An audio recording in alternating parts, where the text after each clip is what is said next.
In the 1970s, Paul Harvey began hosting a radio program called The Rest of the Story.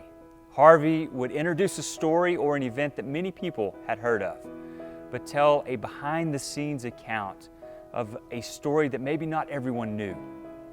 Today, we will hear the best of the story, how God is working in the lives of people here at LCU. Katie Pullano recently walked across the stage and graduated from Lubbock Christian University. She is from Bedford, Texas, and played soccer for 4 years for the Lady Shaps. So Katie, thank you for taking time to share with our friends the best of the story. Thanks for having me. Let's start with the first question. Why did you choose LCU? I chose LCU because I was looking for a very specific place in a college, and I really wanted to go to a good Christian school. I wanted to be surrounded by good community, and that's why I found here at LCU. How has your time at LCU been? Tell me about some important memories or times where you really grew spiritually, physically, academically. I think something that's really unique about LCU is all the opportunities that you get. And that's something that's really grown me in many ways. Physically, of course, on the soccer field.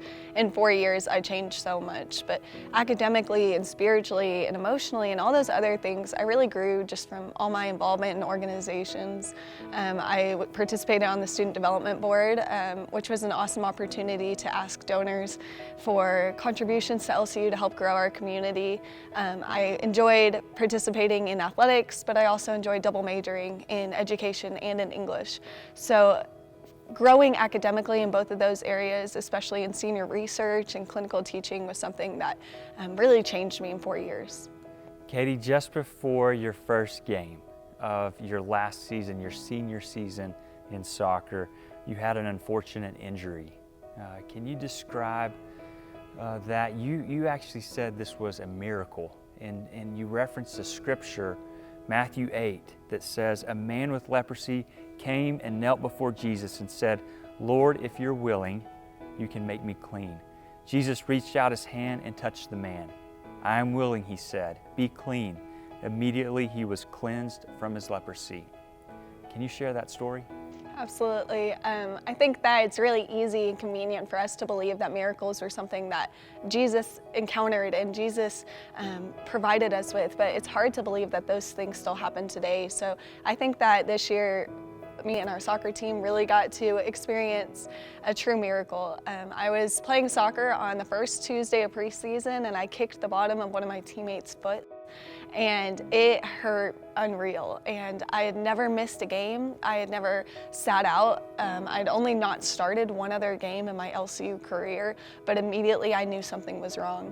So I tried to push through some practices, but I ended up in the doctor's office. And when we got there, they told me that I broke a small bone in my foot called the Lisfranc bone, and so it would be a Lisfranc fracture. And that's season ending at best, but it can be career ending for many professional athletes. And my heart just sunk because this was my last year. I was a team captain. Everybody was really depending on me, I felt. And to have broken my foot in the second day of season, having never really withstood a real injury in my entire soccer career, let alone my college career, was heartbreaking. But my team prayed for me, and my roommate especially. She held on to my bruised and swollen and nasty foot every night, and she would grab it and she would pray for it.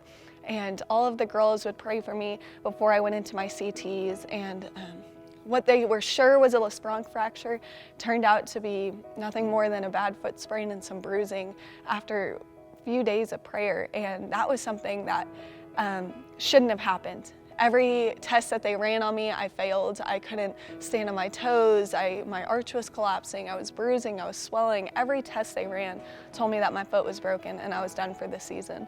So we just prayed with whole hearts that that wouldn't be the case. And I've never been the kind of person to pray for mountains to move, but this was a tiny hill in God's eyes, and He definitely moved it. What did that do for your growth in your faith? I'm definitely a control freak. And so experiencing something like this, experiencing concrete information, scientific information be wrong, was so life-changing for me. And more than that, I think it was really a wake-up call for me. From that moment on, for the rest of the season, while I continued to heal, and even now I can't feel my big toe, and it's just a friendly reminder that God's really in control. That's an incredible story. I have one last question for you. What will you take away from your time at LCU, and what's next for you in life?